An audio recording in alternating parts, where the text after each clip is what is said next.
wrapped in bacon, slathered in cheese, and maybe even your uncle's secret chili recipe, the wild journey of the hot dog across America. Whether it's dressed up like it's heading to a meat prom with bacon and cheese or just taking a bath in ketchup and mustard, the hot dog is an American culinary superstar. But let's be honest, most of us would instead not think too hard about what's inside this iconic snack. Hot dog ingredients are the kind of mystery best left unsolved, like the question of where all your socks go after laundry day. Still, it's undeniably a beloved part of the USA's national cuisine, gracing ballparks, BBQs, and every summer gathering that hopes to avoid salads. But here's a plot twist that'll make your head spin faster than a hot dog on a roller grill. The hot dog isn't American.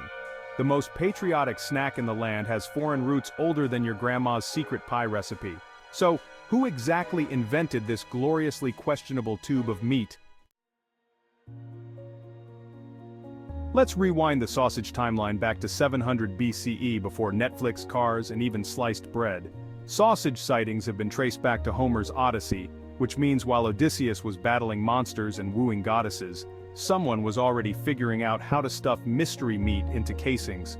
Fast forward to the 1st century CE, and we meet Emperor Nero's cook, Gaius, who may have accidentally invented the sausage when he poked a not-so-thoroughly cleaned pig with a knife. Some empty intestines popped, which Gaius promptly filled with ground meat and spices, probably thinking, "Waste not, want not." Over the centuries, these meat tubes migrated across Europe, eventually landing in Germany, where they were embraced with open arms and mouths.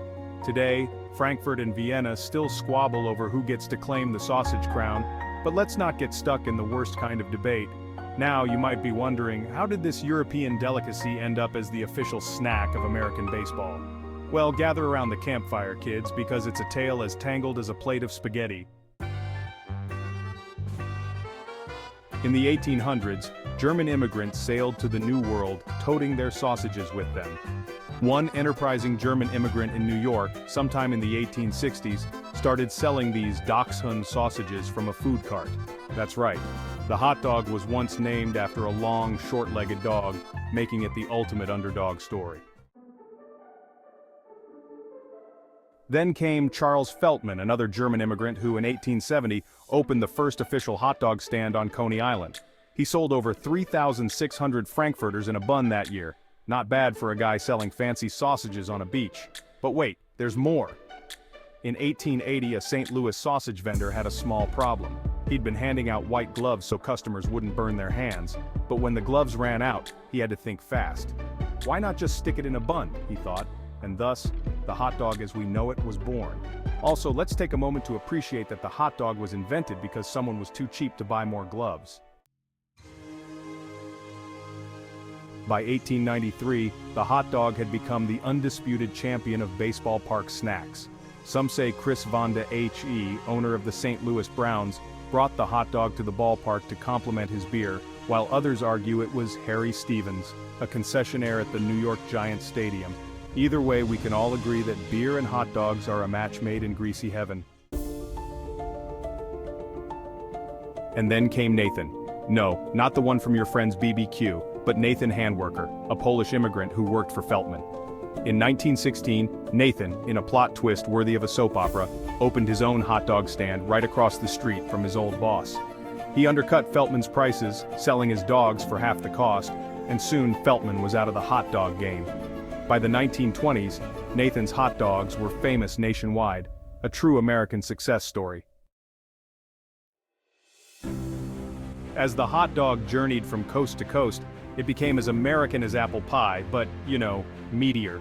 It appeared at backyard BBQs, 4th of July parties, and even on the White House menu in 1939. That's when King George VI and Queen Elizabeth visited the USA, and Eleanor Roosevelt, being the classy hostess she was, served hot dogs. The Queen, unfamiliar with such a regal food, asked, "How do you eat this?" We guessed the answer was, "With great enthusiasm, Your Majesty." The West Coast soon entered the hot dog fray in 1939 when Paul and Betty Pink opened the legendary Pink's in Los Angeles. From humble beginnings, the hot dog cemented its place as a culinary icon, proving that sometimes the most ridiculous ideas like putting a sausage in a bun, can become national treasures. So, the next time you're chowing down on a hot dog, remember, you're not just eating a snack, you're partaking in a centuries-old accident of creative meat stuffing. Bon appetit!